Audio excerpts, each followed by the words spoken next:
Hey everybody, what's going on? This is TwoHeadedFlounder, and today we're going to be doing a very special video. We're going to be doing a live deck profile for Wigglytuff. Now this is going to be for the base set through fossil format, which is the first 3 expansions of the Pokemon trading card game, so it's the very first format essentially, and we're just going to roll with it. So Wigglytuff is a really cool Stage 1 Pokemon. It has 80 HP, which at the time is very tanky.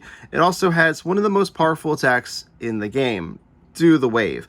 Does 10 more damage for each of your bench Pokemon. Obviously, we want a full bench of 5. So it does 60 damage for 3 energy, which at the time is insane. It has a hefty retreat cost of 2. It has a very relevant weakness to fighting in Hitmonchan and the Haymaker deck.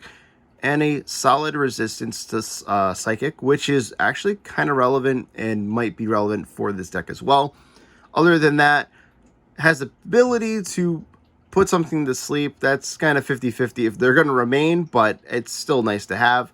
And yeah, that's Wigglytuff. I don't know what else to say. There's ways to improve the damage. There's ways in this deck to kind of get around a retreat cost and weaknesses. So I guess we just kind of get into the deck profile.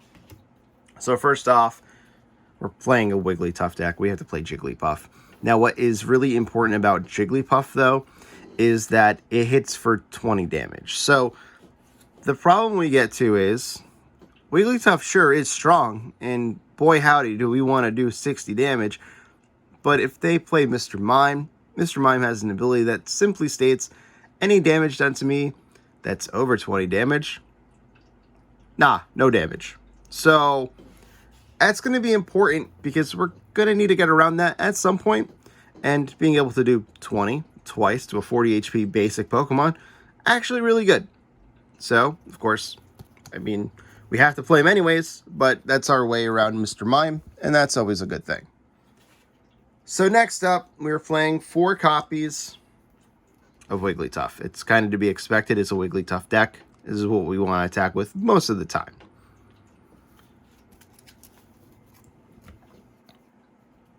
So, getting into the text, we're actually playing a line of Doduo and Dodrio. We're going with 3 Doduo because we want these in play as much as possible, because once we evolve into Dodrio, we'll have an ability that states that each of our Pokemon have 1 less retreat cost.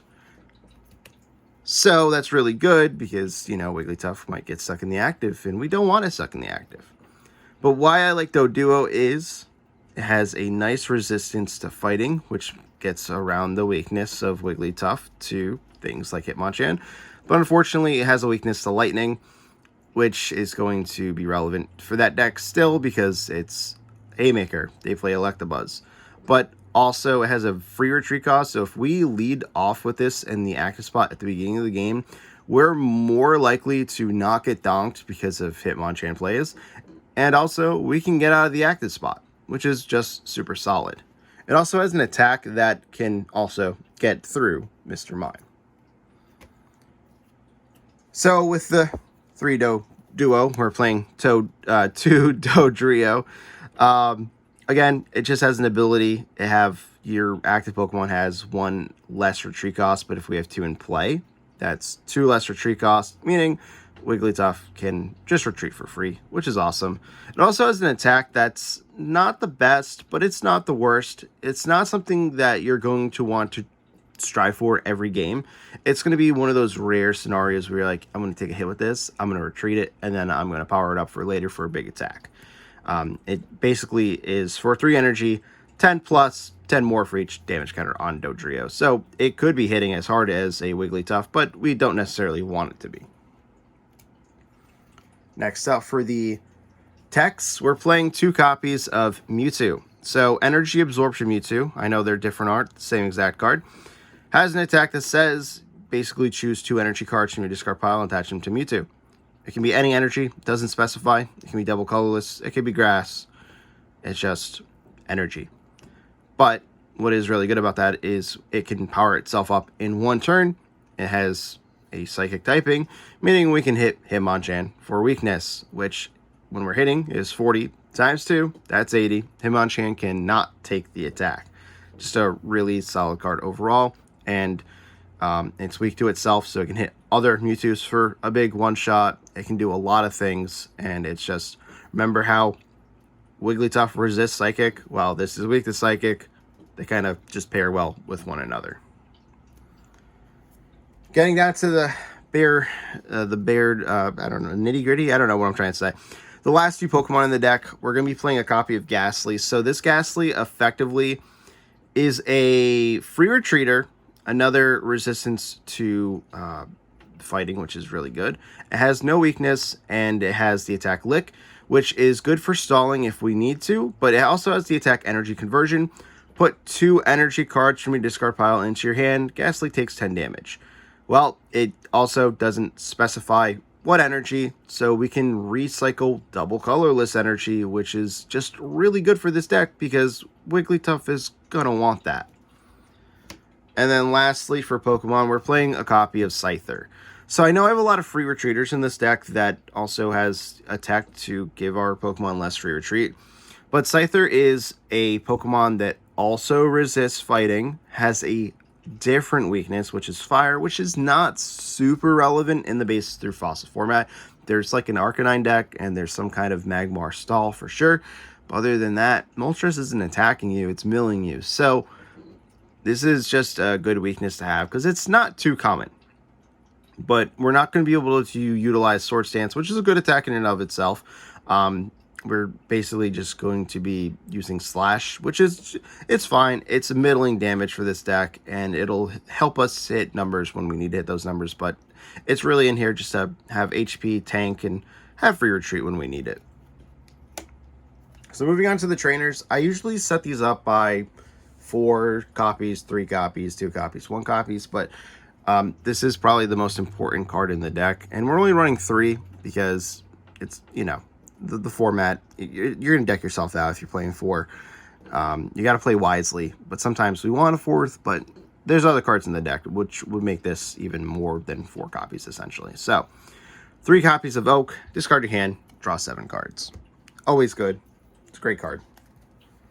Next up, we're playing 4 copies of Bill, just a draw 2. In this format, I know it seems stupid. Pot of Greed, real good. Real good. Because we can play as many trainers as we want. We're not limited to playing 1 supporter per turn, because there are no supporters. Next up, we're playing 4 copies of Computer Search. If you know what the A spec does, you know that this is a very good card. You just discard 2 cards in your hand, search your deck for anything. It's always good. Most of the time, you're going to grab those missing pieces, whether it be the double colorless energy to attack, maybe it's the Pokemon to evolve, so you can attack. But, you know, it's just really good to have in the deck, and more or less, you're probably going to be searching out an Oak, so you can draw a new hand. And now we're getting into what makes base set, you know, just an interesting format. 4 copies of Energy Removal. So this is a Crushing Hammer, but you don't have to flip a coin. Just choose 1 energy attached to one of your opponent's Pokemon and discard it. It's really good. Everyone plays them. It's just a necessity. So next up, we're playing 4 copies of Plus Power. So Plus Power is what's going to allow Wigglytuff to do the 70, the 80, the 90, even the 100 damage, which is, you know, Blastoise health. So yes, we can, in a turn, one-shot Blastoise. It's very unlikely that we will, but there is the possibility of doing it, so why not go for it? It also lets us one-shot Scythers, Hitmonchans, Electabuzzes, other Doduro, Mewtwo's. It's just really good. We can with 2 knock out another Wigglytuff. Very important, very good. Next up, we're playing 3 copies of Item Finder. This is kind of the reverse of Computer Search. Instead of searching your deck, you search your discard pile. And unfortunately, it's only for another trainer. But, I mean, do more damage, remove energy, draw cards, search for anything. They're all good options. We're also playing 3 copies of Gust of Wind. This is essentially Lysander or Boss's Orders, whatever you want to call it today. It's a trainer, though, so we can do it as many times in a turn as we want, as many copies as we have, I guess. So yeah, just bring up one of your opponent's bench Pokemon. Maybe they have something that you want to knock out. Maybe you want to knock out the Blastoise and not the Articuno, because the Blastoise can get more energy in play. Articuno's one per turn kind of guy, so it's just good to just be able to get around other Pokemon. And then lastly, for our one-offs, we're playing, and this might be one of the most important ones, even though it is a one-off, playing a copy of Glass. So what this is you and your opponent shuffle all trainer cards in your hand into the deck. Maybe you have a very solid hand of double colorless energy and normal energy, and you're just good to go. You have attackers, but you don't want those energies removed. You last your opponent, they can't remove those energies now. You're good to go. We're playing one copy of Switch. Switch is just a very, very good card. Essentially, this is just going to help you out of a tight spot. I wouldn't recommend not playing a Switch. I feel like you need to play a Switch in all of your decks. But I know that obviously with the free retreat and everything else, it's not as necessary. So one copy seems fine. It'll get you out of that really bad situation if you need to item finder for it. Let me actually try and move all these up a little bit so we can get everything on camera. And then lastly, one copy of Energy Retrieval. It's not the best card. You have to discard another card in your hand in order to use it, but you get to grab 2 Psychic Energy out of the discard pile back, which is just really good because in a format where you're just constantly getting them removed, getting them back is a nice way to kind of be like, well, you know, you got rid of them, but like now they're back. So, and normally I would go into the basic energy first, but obviously double colorless is the heart and soul of this deck. I mean, there's so many attackers that just utilize it, need it. It's very necessary. So we're leading off with 4 copies of that because it's literally, I think, honestly, in this deck, more important than the Wigglytuff. And then we're going to be playing 10 copies of Psychic Energy. Unfortunately, I don't have just enough old ones, so bear with me. I know it bothers me too, trust me, but it's energy. You know, these cards are more expensive, and to put all like 5 of my decks together, you know, all the cards in and of themselves are just kind of a little bit more important than the energy, but it hurts me. That's my next goal. Finish up the energy so we can stop looking at bad ones. But that's the deck. I'm going to link down in the description the PokemonCard.io list that I have for this, so you can look at everything on the screen. Other than that, let me know if you guys play this format at all. How would you play Wigglytuff? I know that Psyduck's really good. But yeah, other than that, I'll see you guys in the next deck profile.